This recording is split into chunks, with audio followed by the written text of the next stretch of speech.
বন্ধুরা welcome to my channel DS sports 24। এখন কথা বলবো ইউএস ওপেন 2024 নিয়ে, যেখানে মহিলাদের সিঙ্গেলসে নতুন চ্যাম্পিয়ন পেল ইউএস ওপেন। ট্রফি জিতে গতবারের আক্ষেপ মেটালেন সাবালেঙ্কা।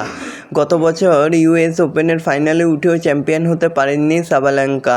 এবার আর সেই ভুল করেননি। পেগুলাকে সরাসরি সেটে হারিয়ে তৃতীয় গ্র্যান্ড স্ল্যাম জিতে নিলেন তিনি।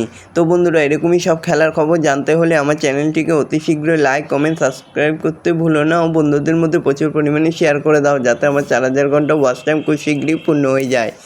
তো বন্ধুরা, মহিলাদের সিঙ্গেলসে নতুন চ্যাম্পিয়ন পেল ইউএস ওপেন। জেসিকা পেগুলাকে সরাসরি সেটে হারিয়ে চ্যাম্পিয়ন হলেন আরিয়ানা সাবালেঙ্কা। দ্বিতীয় বাছাই বেলারুশের টেনিস খেলোয়াড় জিতলেন 7-5, 7-5 ব্যবধানে। এই নিয়ে নিজের তৃতীয় গ্র্যান্ড স্ল্যাম জিতলেন সাবালেঙ্কা। 2023 এবং 2024-এ পরপর দুবার অস্ট্রেলিয়ান ওপেন চ্যাম্পিয়ন হয়েছেন সাবালেঙ্কা।